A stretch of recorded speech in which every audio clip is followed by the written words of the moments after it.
Hello you guys and welcome to Abundantly Minimal. My name is Sarah and today I am going to be talking about 5 things that I no longer buy, the girl product edition. So these are all things that are often, especially I feel like when you're younger, pushed on you by the media, marketing, etc. as must-have products. But in this video today I want to share how these things I feel like I no longer need. And not buying these products obviously saves a lot of money and prevents clutter from accumulating in your home. Now subscribers might have been wondering where I've been the past few days. First, Jake had a cold and then I got the cold, so I was not really in my best video filming state, but I'm so excited to be back with you guys today.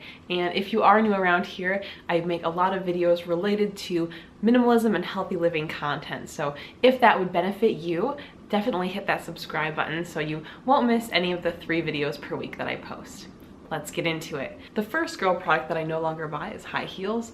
To be honest, I have always been interested in shoes. I haven't really acted on that much, but especially when I am at a thrift store, I am amazed by all of the beautiful like high heels. Some of the high heels have 5 inches or above. I personally can't imagine ever walking around in those. I am a relatively clumsy person and so I would probably end up on the ground if I was wearing those, but I definitely admire the beauty of them.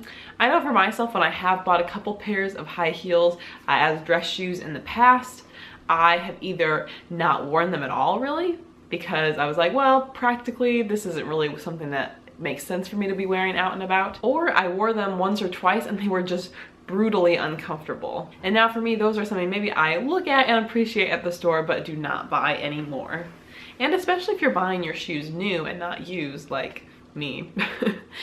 New shoes can be really expensive, especially if you're only going to wear them a couple times. So definitely something to really drastically save money and focusing on more what's comfortable to you. My second girl product that I no longer buy has to do with hair accessories. So I've actually gotten rid of my blow dryer, I've gotten rid of my curling iron and my hot rollers. I haven't bought hairspray in years and I try to keep it really simple. For some, I know that sounds traumatic to get rid of all of that, and I definitely understand that there are some different styles you can do. I'm a pretty simple person, will either just have my hair straight or a few other styles that work with me.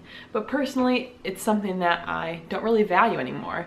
With my job as a teacher, I get up a little bit more early than I would ideally like to, and to be honest, I don't really care too much about spending the extra time making my hair look all fancy in the morning. And even at occasions too, I always found that my hair didn't really hold a curl well, even when you took extra time in the curling process and did a lot of hairspray, so much that was just like so stiff. It was a little bit more high maintenance than I wished. So that was another thing that I stopped buying. The next thing I no longer buy are acne products or some basic skincare products. Although personally I do still have breakouts and acne from time to time, I've definitely noticed over time how different actions in my life affect the acne. I no longer see it as just this topical situation. I see it as an effect of certain causes in my life. For example, if I eat a higher amount of sugar than normal, by like a drastic amount, let's say I got some like vegan gummies, I will break out. If I am feeling stressed or sleeping very little, I will break out. And so I've noticed that these different behaviors lead to different acne or breakout situations on my face. And because I know of that, it can help me try to avoid those situations. I also felt like I was the person who would try a bunch of products when I was younger and kind of, you know, believe or hope that this product would be like the magical solution for me. But I think the truth is, if we want lasting solutions, we have to look more so within and try to go from the cause issue rather than like the effect and dealing with just the topical situation. So there's a ton of products on the market. The marketing gimmicks are impressive. I've over my life have fallen for many of them and tried a variety of products hoping that it would be the magic solution. I don't know, maybe I'm just not buying the right stuff, but for me, I think the best solution has been to eat healthy, take care of myself in general, and I don't really buy a lot of that stuff anymore. All right, at this point in the video, it's going to get a little bit more feminine. I know the community here at Abundantly Minimal is mostly women, but if you are a guy and watching this, feel free to click away or keep watching. I mean, these are, I think, important things, I guess, for you to think about too, if there is a lady in your life. So the next girl product that I no longer buy are pads or tampons. I have been using a menstrual cup. The specific brand I use is the Diva cup, but honestly I know there's a variety of brands on the market. Lunette is another one.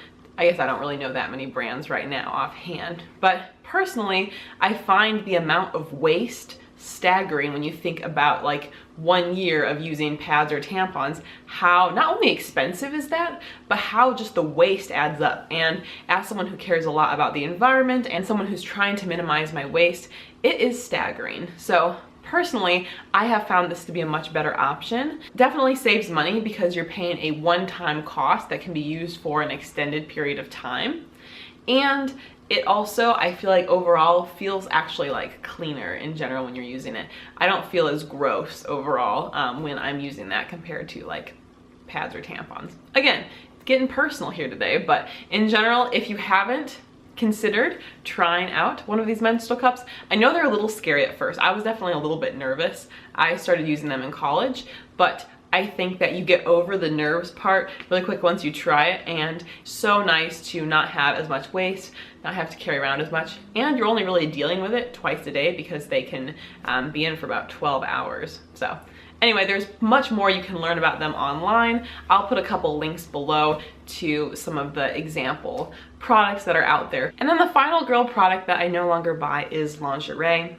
I think in our society there's a lot of pressure for girls to, you know, want to have really cute underwear and bras and all of that kind of thing. That stuff is also really expensive, and, you know, with some of the great marketing like, let's say, Victoria's Secret or other brands, I think it's, you know, something that maybe a lot of people think about and maybe feel like that's a necessity. So personally, I do consider myself a pretty simple person, and growing up I never really had any of that kind of stuff. When I was a junior in college though, I did meet Jake, and, you know, it was kind of a love at first sight sort of a thing. We actually had our first conversation about marrying each other 3 weeks into the relationship, so that was pretty cool. But then fast forward a couple months and I was like, I need some cute underwear. I need some cute I need some cute items as things, you know, progress a little bit in the relationship.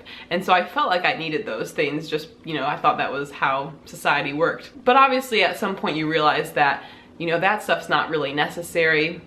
When you are with someone you love, they don't really care about the fancy, lacy stuff. And I don't know about you, but some of the, you know, lacy items and whatnot, it's not very comfortable. So honestly, why put yourself through that? If I was to go back to my past self and, you know, talk about it, I would say that just avoid it completely, because you're only gonna get rid of it, you know, a little bit later, even though it wasn't even used that much. And yeah, it's just not comfortable stuff. At least the stuff that I had. Again, I know it's totally up to you. Whatever makes you feel good, I think is so important. So anyway, now that we got a little more personal, those were the 5 girl products that I no longer buy. I hope this video was helpful to you. If you enjoy these types of videos, or again, other things related to minimalism or healthy living, feel free to subscribe here and join our community. And I'll put a playlist over here of previous videos I've done about things I've stopped buying. And I will see you guys in the next video. Bye.